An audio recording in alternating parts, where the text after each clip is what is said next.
Hello there Reason users, PoohBear here and welcome to my channel, and today we're going to be looking at how we can create ourselves a high voltage trigger switch to turn something on and another high voltage to turn something off. As default in Reason, like if I was to click on this button, when you click on the button you got a 1 volt coming out the back. When you let go you get 0 volts, and that's how most of the buttons in Reason works. Now there's only one method I've always used to actually do this kind of high toggle switch, but there's a couple new rack extensions, or relatively new rack extensions, that we can use, and they've got their own nice little quirks and features about them, which I thought I'd just share with you guys. So let's first of all go over the old method of actually how we used to do things. So I was going to grab this Thor. Let's just drop that Thor down there into the programmer. Let me just zoom back in. We don't need the step sequencer on, and it's all down here. So I'm going to put this onto a curve, and this is going to bring this all the way down, he says. I'm going to push this one all the way up. There we go. And that's what that's going to give me, and I'm going to put this on 2 steps. So I've now got a 0 and a 1 volt. So basically if I was to put this onto stepper and I was to click this button, it's going to switch between the two. So there's my 0 volts, and that's going to be a 1 volt coming out. Now for something like the A-B switch, which I tended to wire this up to, I had to either go through a splitter to invert the signal, because the A-B switch actually needs a negative value. So the other way we can do it is we can quickly go into here, find our curve, destination is going to be a CV1 output, boom, boom, boom, and the amount we put into a minus. So now if I was to go and find myself, there we go, there's an A-B switch, here we go. I'm going to grab this A-B switch, put that down there, flip it around. So I need to flip to the back, and I'm going to take this output and put that into that input there. And if I come out, and let's get rid of that for the moment and switch back to the front. So now theoretically, oh, that's the other thing I haven't done yet. I'm just going to wire this momentary button up here and put that into the trigger in. Yeah. So now I'm pretending to be a external signal basically. So whenever I click on this, you can see it's gone to a B, but when I let go, it stays on B. So it doesn't matter if I go very quickly, it'll switch. It doesn't matter if I go and hold, it's going to switch. And this is the whole point of this. So it doesn't matter if it's very quick, we're switching backwards and forth. And then of course, we can put whatever signals we want into this A and the B, which is absolutely great. And as I say, and that's the old method of how I used to do this. And it's the only method I knew really within Reason to do this particular way.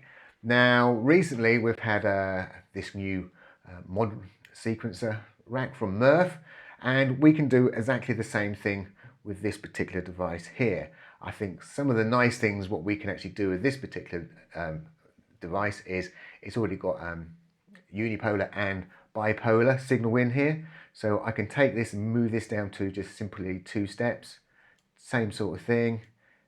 Put that to a 0 and put that to a 1, he says. And then obviously on the back, in fact, I'm just going to take a copy of this first. Let's take a copy of that and put that there. And let's swizzle round to the back. And so I'm going to take that out to control the A-B switch. And then we're now going to have to put a bit of a clock data into our actual sequencer to move it along. In fact, we should be able to stay zoomed in on this side, shouldn't we? So now when I click that, you can see we're switching backwards and forth, and I hadn't had to do any other sort of jiggery poker. Now, in both cases, using Thor and using the Modrack, this obviously has 16 steps, so you're not just limited to the 2. You could theoretically build yourself obviously a nice little sequence up of 16 here. With the Modrack, you've got unlimited, because you can daisy chain these together. You just keep adding more and more Modracks, and you can sort of just wire them up together. So you have unlimited. So from that side of things, that's great. And they work really well when you want to have what I refer to as fixed values, because if you think about it, I'm coming along here and I'm going to say, this is what the value is going to be, this is what the value is going to be, this is what I'm going to switch between. And that's the same with the Thor. We're coming here and we're sort of pushing these dials to wherever we want them to be, and they're what I refer to as a fixed value. We then, obviously with the A-B switch, we can then have something variable. We can have randomization, say, going into A, and we could have a straight signal going into B, or we could have an LFO there, and we could have an envelope into that one. You know, we can do all kinds of jiggery-pokery things thereafter, and that's one of the reasons why I use like I switch them into something like the AB switch to allow me to do that. But we do have another rack extension now at our fingertips that we can actually use, which does a bit of everything really, and it's called this CV relay. It's by Tonic Mint, and what I'm going to do, first of all, I'm just going to wire it up so it's virtually wired up the same as all these others. So I'm just going to push it up to the top, just so I don't have to zoom out. I'm going to make a copy of that. And so let's get things a little bit wired up. So here's my output. So my output, I'm going to control my buttons if I wish to. And let's go up here and let's grab that one. And that's going to go into my step.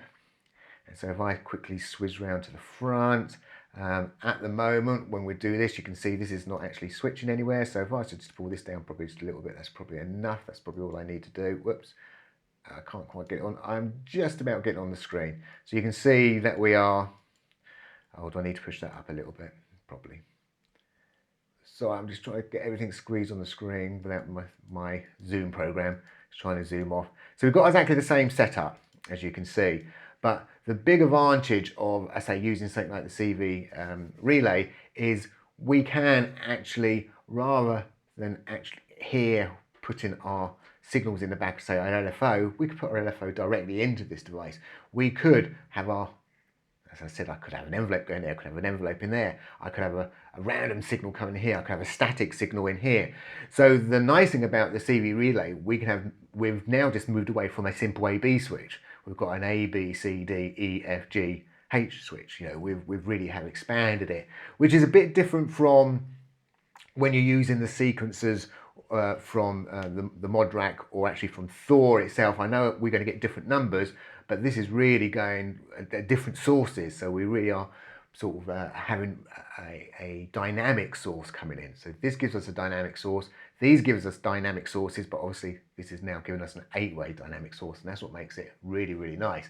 And of course, the CV relay itself in its own right, because you can sort of set some, at the moment, obviously, I've got it set to, just obviously we're switching back and forwards. So if I was to bring in some more steps, say something like that, we can obviously, you can see it's not going in order because we've got this direction. So if I wanted to, I can say, right, no, I'm going to push that 100% up. So no matter what now, it's always going to go into the same order. So we'll always scroll around, which we might want. We can always do that. We can do that backwards as well. So it'll always go backwards. And we can do that backwards. So it's always going to go backwards.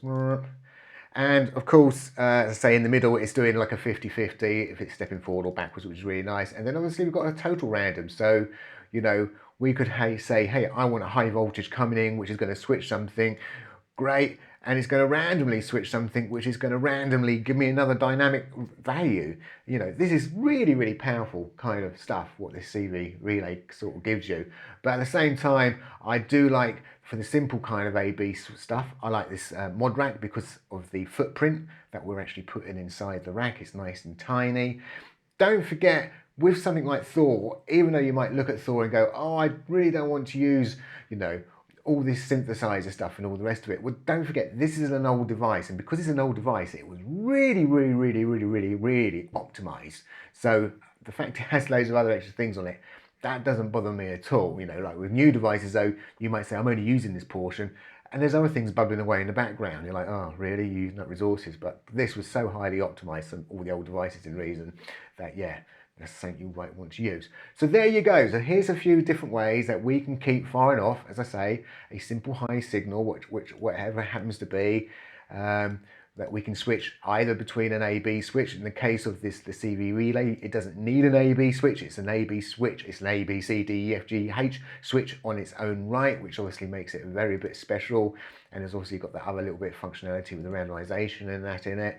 I mean, you can do some things more random probably when you're selecting this sort of stuff as well, but the case is, and obviously we can do a lot of things with Thor as well, what we want to do if we're using more than 2 switches. But there you go, as I say, a few different ways of doing things. Well, thank you for watching, and bye for now.